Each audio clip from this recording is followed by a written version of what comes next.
Pranams everybody. I did Gita 2 study group this week and forgot to hit record. Apologies, this is not a live group. This is a group that I'm doing in some spare time. This is a video that I'm doing in my spare time to cover the revision for week 2.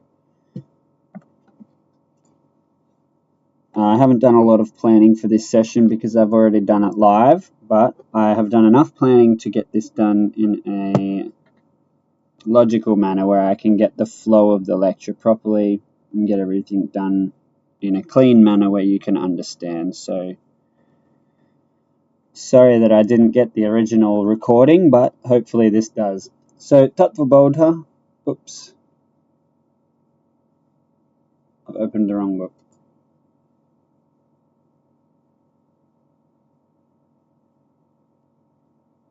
Gita, Gita workbook. So Bhagavad Gītā workbook, lecture number 2. Okay, so I'll be referencing here just for a few different things. Mainly here. I'll probably just come here after the slides and we'll just do a summary of the flow of the lecture, what each thing does and where and why. Okay, so Bhagavad Gītā, week number 2. This lecture included what are we searching for, why is it staying hidden, and how the Gita is revealing the source. Okay, so that was this week's topic. Hopefully that sounds familiar to you guys. Bhagavad Gītā introduction and context. So in this lecture was an introduction and the context was laid out. The goal of the study was explained that the Gita is not just a book, it's actually a guide to material and spiritual riches. So not just will you attain spiritual goals such as purification of the mind, one-pointedness of the mind, and removal of ignorance. It doesn't just have the information on those things, it has the information on how to transform those things in your life. So it's a guide to getting the material and to getting the spiritual riches. If we can't actually study the Gita thoroughly, because it's a vast undertaking, people heavily underestimate this Gita undertaking. And when you realize how big it is, not impossible, but it's just a challenge. And when you realize how challenging it is, you may realize you don't actually have the full time to do that. And that's when we can do Parayanam, that's Gita chanting. By chanting it, we can get good luck and good karma, which will invite into our life time and space to begin that study. Because when we have peace in our life, when we have time, and when we have these sorts of environments, that's when we can turn to something of a higher nature of fulfillment, from material to spiritual. Okay? And our tradition begins with a prayer to ward off obstacles and invoke the grace of the Guru. So we need to ward off obstacles because it is a long study. There's various obstacles and various people to whom we submit these prayers so that we may reap the benefit of being able to complete this study.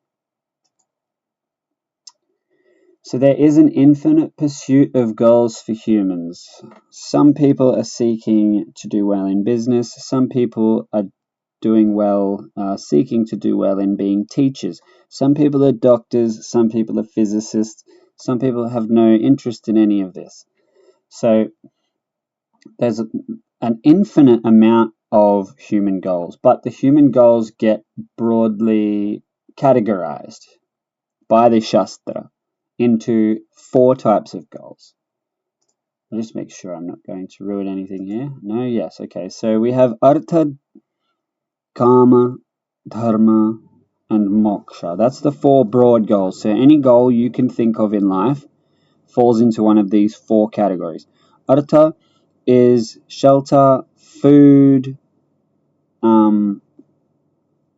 water, things that are essential for the body to live. It's actual survival. So that's artha. Kama is available. It's a goal that comes once we have artha. So once we have that security of life, then we want it to be comfortable. So we don't just want a house and shelter. Maybe now we can make that place comfortable. Maybe we can get a few windows so it's not so hot. We can get some breeze. Oh, we have a car. We can get a better car. Okay, so kama is desires for bhoga. Bhoga means experiences. So we're seeking experiences of things that we desire. So we begin to desire more than simply surviving. We begin to want to go to the nicest places and be on the nicest beaches and have jewelry and, all these things. Okay, so this is all karma, just general desires. And dharma is a very nuanced topic, but the reason it's been placed under goals is because when we perform dharma and we uphold the balance of the cosmos, when we're performing this dharma within the community, this dharma, this upholding of our duties itself, will generate good karma, or the technical name for good karma is punyapalam. So we'll generate good karma by doing dharma. So dharma becomes a goal not just because it purifies the mind and because it's the right thing to do to uphold the cosmos. It's because it becomes a goal also because it brings us actual good luck. So not only are we improving spiritually, but we're improving our life as well, which may seem counterintuitive because we're developing material life alongside with the spiritual, but if we develop the material life in a way where it frees us up to pay more attention to the spiritual side, then that's good. And the fourth goal is moksha, liberation and freedom from the seeking of all of these goals. The actual definition of moksha is given nicely. A definition of moksha is given nicely in the Tattvabodha. There's 5 benefits. If you are unfamiliar with these, you should study them because they're very powerful.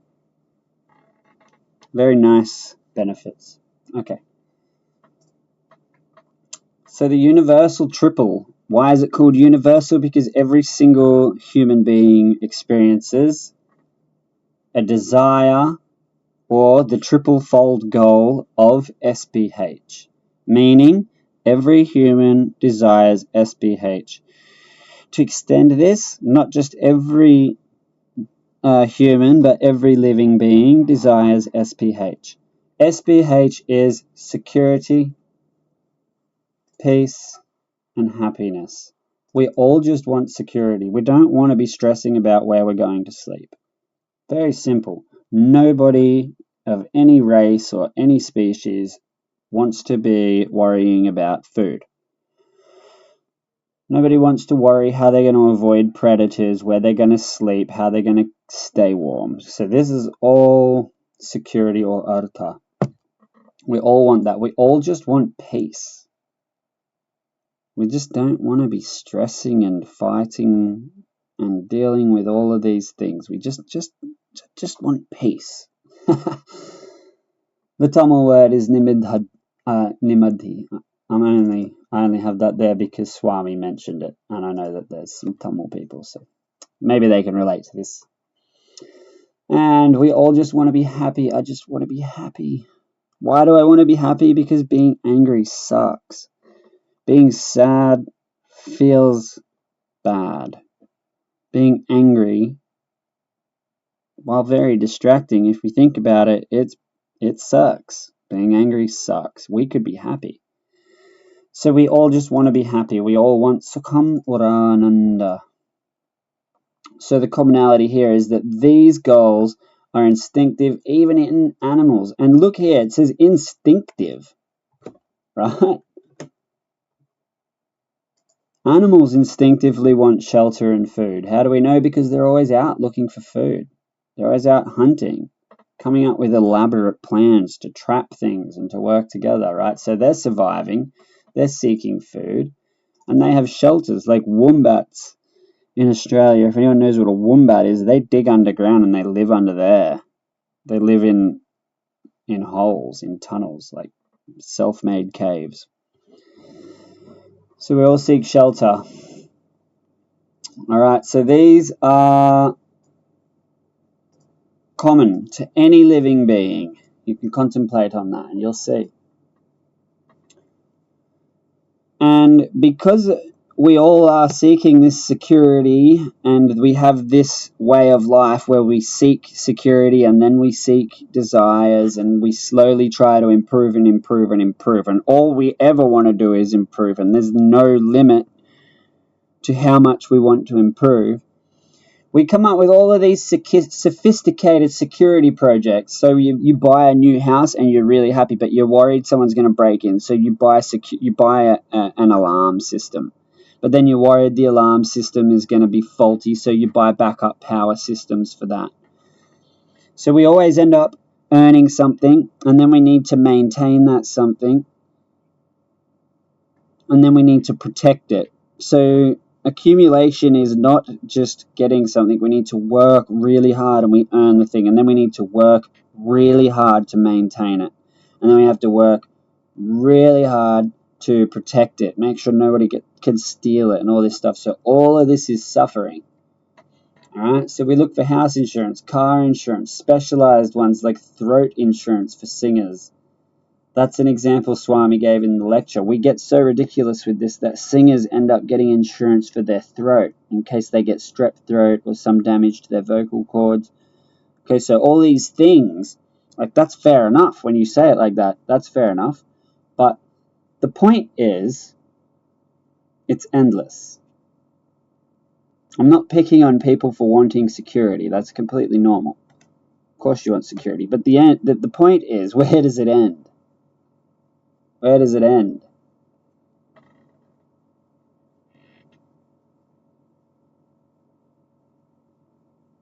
Yeah, see, some people are seeking status. Some people think that's where they can get their satisfaction. Some people seek it in gold, in real estate. Some people seek it in having huge families and friend networks, and they fulfill themselves with social interactions, okay? But the reality is, while the means vary or are infinite, the end goal of seeking that safety, security, remains universal and also unsolved. Okay? And the diagnosis, within you only. Look here, only is in capitals. I did that intentionally because that's the emphasis Swami had in the lecture. Scriptures suggest that these three basic needs, SPH, security, peace, and happiness, are available within ourselves. Okay? Only. I've got that capitalized. Peace, security, and happiness are available only within you. Okay, so that's the critical thing here. People are looking outside. They're trying to rearrange the setup, the family, the house, the job, the city they live in. They're rearranging all of the outside and hoping that it's going to change how they feel inside. SPH is only within you, though.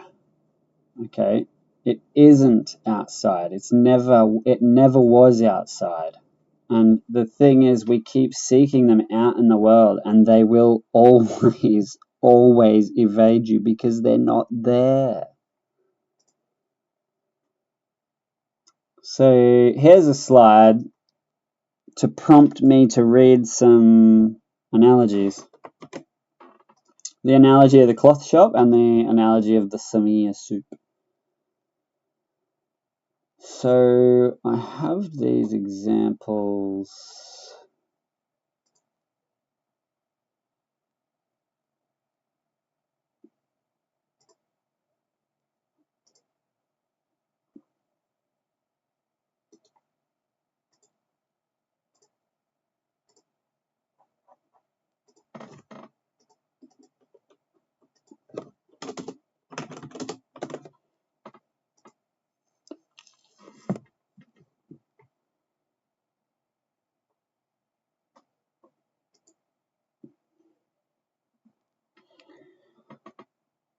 So here we have the first example is the cloth shop. I'll just read that. A man walks into a fancy cloth shop. Walls are covered in silk, cotton, linen, everything, folded like it's in a museum. And the shopkeeper is measuring fabric with total devotion, like he's performing a ritual. And the man clears his throat and he approaches him and says very seriously, "Excuse me, sir, where do you keep the shoes?" And the shop goes quiet in a really sort of special way where even all of the mannequins are feeling awkward. And the shop pauses. The shopkeeper looks around at the literal mountains of fabric and then looks back at him directly in the eyes and says, "Sir, this is a cloth shop." But this man doesn't give up. He starts to wander around all of the aisles and he rummages through all of the cloths and he starts going through all the rolls of velvet and all these different things, thinking that the shoes might be hiding there. And he checks the counters, he checks behind the curtains, and at one point he's basically negotiating with a pile of cerise. This whole time, the shoes aren't there because they were never in the shop. Looking for peace outside of yourself is like searching for a shoe in a cloth shop. You can search hard, you can search long, and you can become intense, but it is the wrong place. Okay? And the samia soup. A man is served a bowl of samia soup, thin noodles floating around, looking calm and harmless, like they're just waiting to be eaten politely. He picks up a spoon, confident, one clean scoop, he thinks, easy. He dips the spoon in, lifts it up, and the noodles immediately perform a coordinated escape. Half slide off the side, a few cling on for a dramatic second, and then whoop, straight back into the soup like they just remembered they have an appointment. So he tries again with more determination. Same result. The samia behaves like it's coated in butter and it has bad intentions. Soon the man is in a full-on battle. Spoon in, noodle on, spoon up, noodle gone. After 5 minutes, he's somehow tired, a little bit offended, and still basically soupless. So the anchor here is trying to grab a piece from objects that are out in the world is like trying to grab these slippery noodles in the soup. You lift the spoon thinking you've got it, and then it slips away. Everything in the world is decaying. Everything is moving. Everything is in a constant state of flux and change. So no single thing that you can grab in this world will last forever. Even if it's a gold ring, and a metal is so precious and it's designed by its nature to outlive your body, and you get given it to you as a little child, you can hold that ring for your whole life, but still at the end of your life, clutching that ring as hard as you can, you will pass and you will let the ring go. There's nothing permanent available for you. Okay? So that is the point of that analogy there. So the first analogy emphasizes that the search is completely misplaced. And the second one says why it's misplaced, because there is nothing permanent out there. To have happiness, we need a permanent source. There is no permanent source. Everything is slipping and moving and changing and decaying, just like us.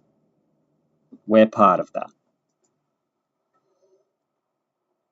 Okay, the lost ring. I don't have a written version of this, but I can tell it off my head. There's a man swimming in a tank with murky, dirty water, and his wedding ring falls off, and it's in the bottom of the tank, and he dips his head under and he realizes it's way too murky. I'll never find the ring. I need an easier way to search. And he's looking around and he sees a clear tank over the other side of the road. So he says, this water's all murky. I'm going to go over there where it's clean and I can see the bottom really clearly, and I'm going to search there because it's easier to search in that place. After a while, some good Samaritan wants to offer some seva and says, some karma yogi, and he says, what are you looking for? And he explains it's the ring, and he jumps in and helps. After a while, there's like 10 people all searching for this ring, and nobody's having any luck. And one smart person comes up and says, hey, where's your ring? And he sits up and he points over at the dirty tank and he says, it's over there. And he says, then why are you searching here? He says, because the water's clearer and it's much more comfortable. It's much easier to search in this water.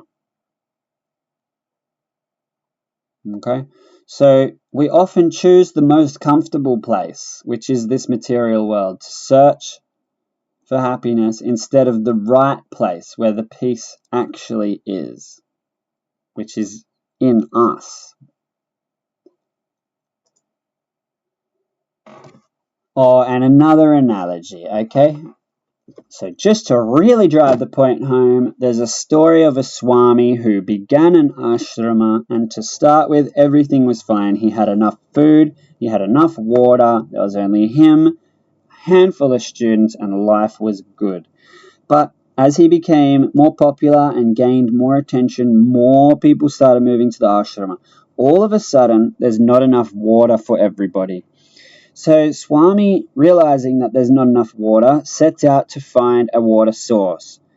For years and years, he's searching in every direction. And just as he's about to give up and accept the fact that he can't find a water supply for his ashrama, a government official comes with a hydrometer, some sort of measuring tool for water. And he activates it, and it immediately starts flashing red. And it shows that under his feet, at the ashrama, under the gate, there's a huge, massive body of water just under the surface that was covered, and he couldn't see it because the ground was covering it with layers of rock and mud and soot. So the Swami was able to tap into that perennial source, the infinite source of water that can't ever be depleted, and he used that. Okay? So security, peace, and happiness is like that water. It's already here. Security, peace, and happiness is already available, but it's hidden by layers. And in order for us to tap the water, we need to remove the layers. We never produce water. We never produce happiness. We only tap it. Okay? And that's what the Shastra is saying, is that we have layers as well that prevent us from knowing our own source of happiness. So, defining discovery and the obstacles. So, discovery is dissing the cover. Discovery. If we disagree, we are dissing the agreement. We are separating ourselves from the agreement. So we are dissing the cover. We're removing the cover. The inner treasure is hidden by 3 distinct layers.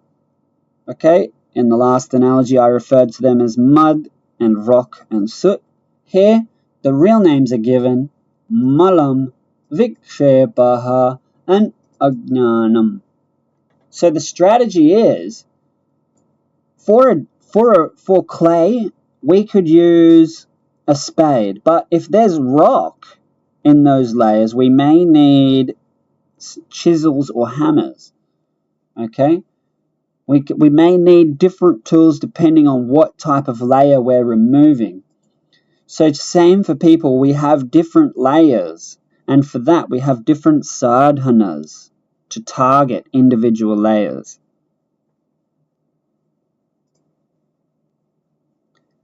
So malam, if we look at this last slide, malam is the first impurity. Okay? Malam, meaning impurity, comes in 6 forms. That's kama, or desire, krodha, or anger, lobha, or greed, moha, or delusion, madaha, arrogance, and matsaryaha, jealousy, or competitiveness. Really, it's competitiveness, and you get jealous because you're losing.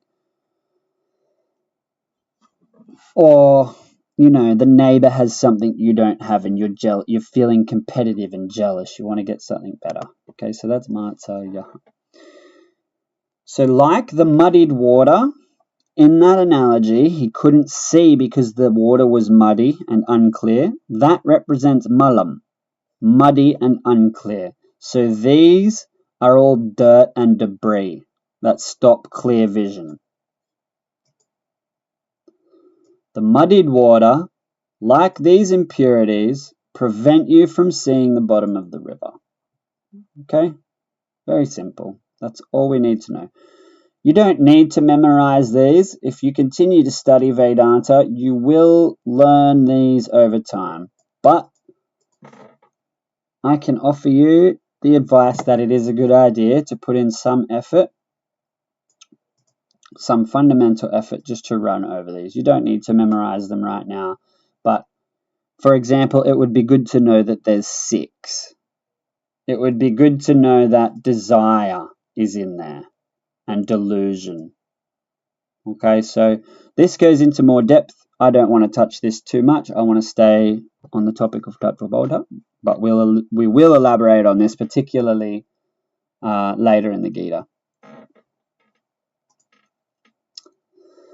So layer 2 and 3, so we had malam, vikshepaha, and ajnanam. So we've done malam. The next 2 is restlessness, vikshepaha. Vikshepaha is mental restlessness, or an extroverted and outgoing tendency. So if you picture a really turbulent river, the movement of the water on top, the splashing and the movement and where the wind is whipping it, we can't see through that. It's really like you can't see through it. So like the turbulent water, the mental wandering caused by vikshepaha makes the truth really hard to see. And ajnanam, ignorance, is the fact that I am that source of security, peace, and happiness. I am the spring of anandaha and the embodiment of security, but I am not aware of it. Okay? So I'm not aware of it. I am Brahman. I am Anandaha. I am Atmasvarupa. I am peace, security, and happiness, but I don't know that. For some reason, I have no idea that that's what I am. So that's ajnanam. So those are the 3 layers.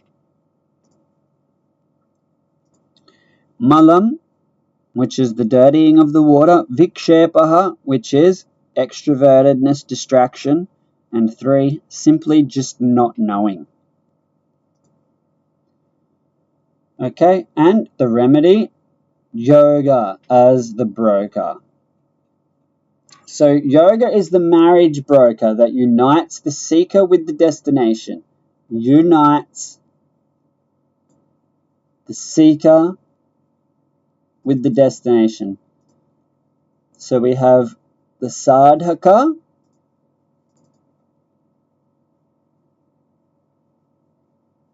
uses the sadhaka uses the sadhanam to reach the sadhya.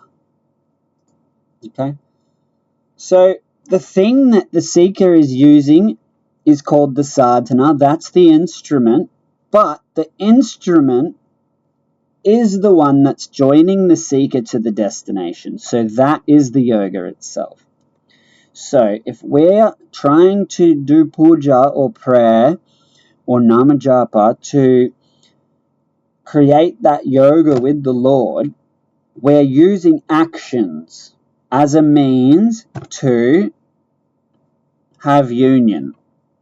So that means that those actions, the puja, okay, the rituals, the chanting, the service, all of these karmas, we're doing them for union. That means that they're called yoga. So that's karma yoga. Upasana yoga is meditation that we do to try and get focus of the mind so that we can meditate on the Lord, so that we can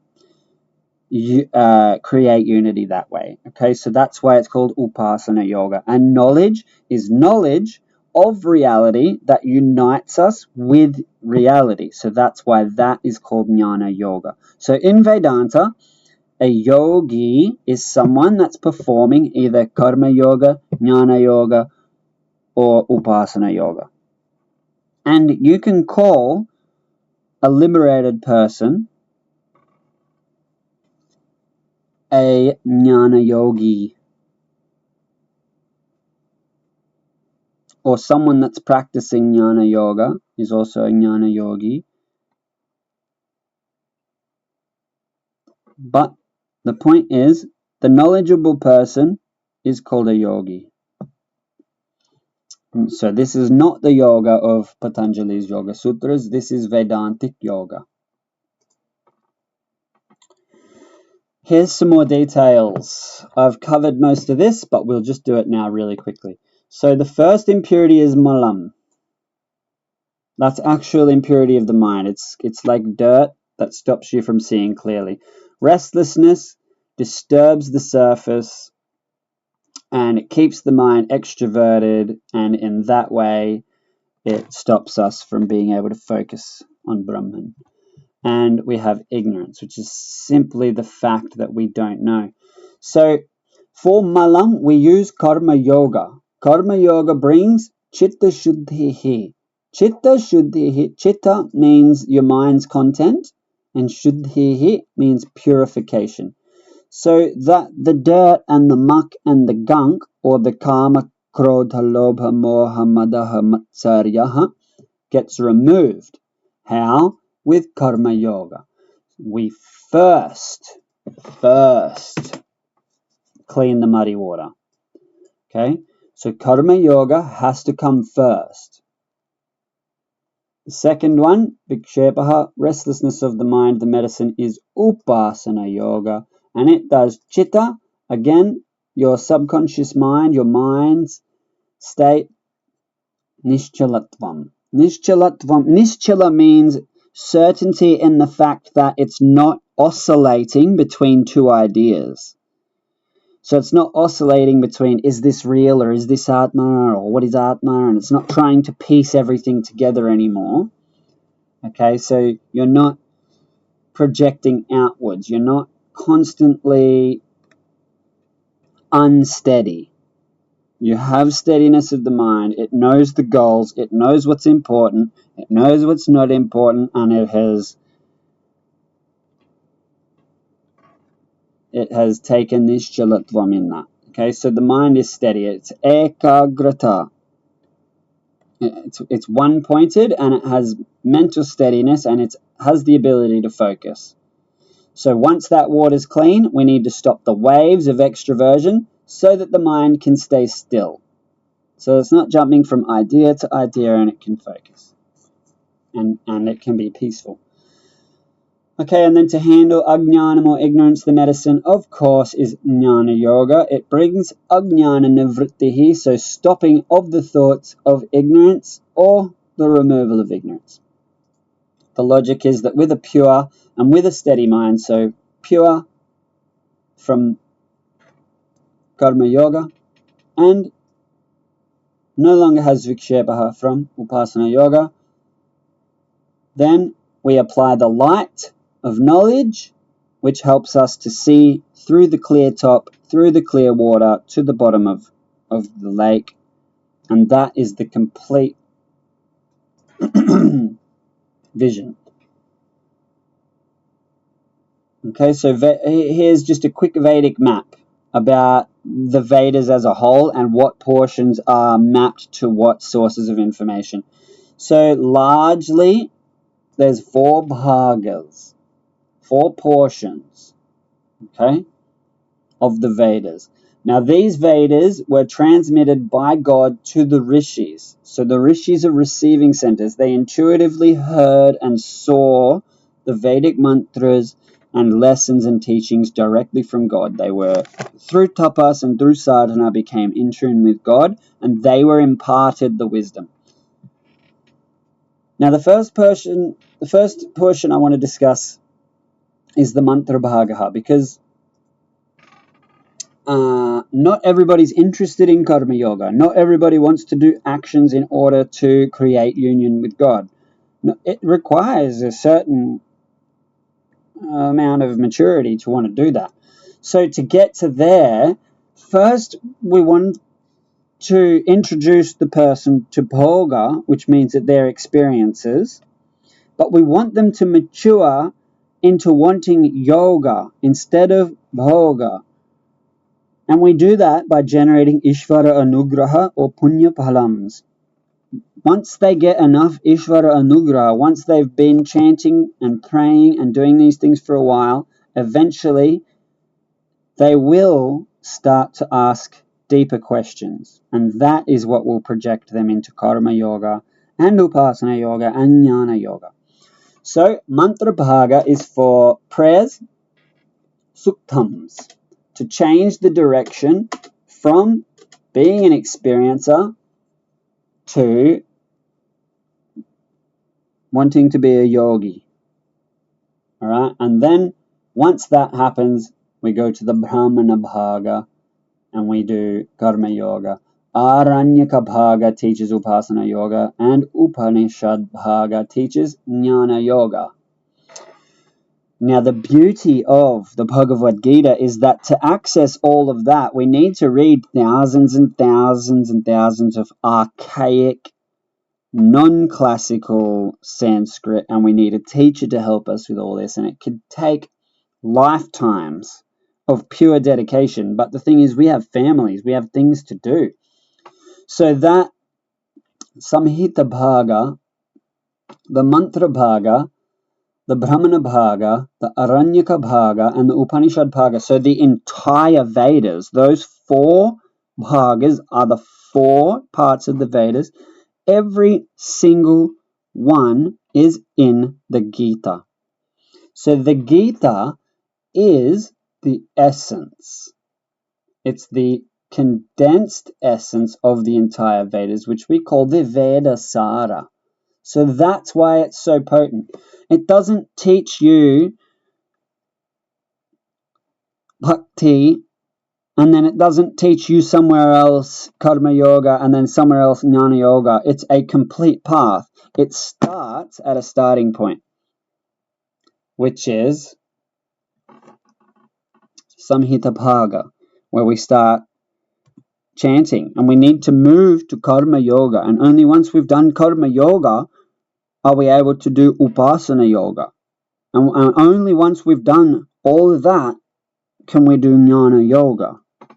So it's a systematic, progressional, linear path that's been designed to take us from any area, even including atheism, all the way to moksha, and anyone in between can pick up and start and continue that path. So this Bhagavad Gītā is for anybody. Anybody can study this. Anybody can benefit from this.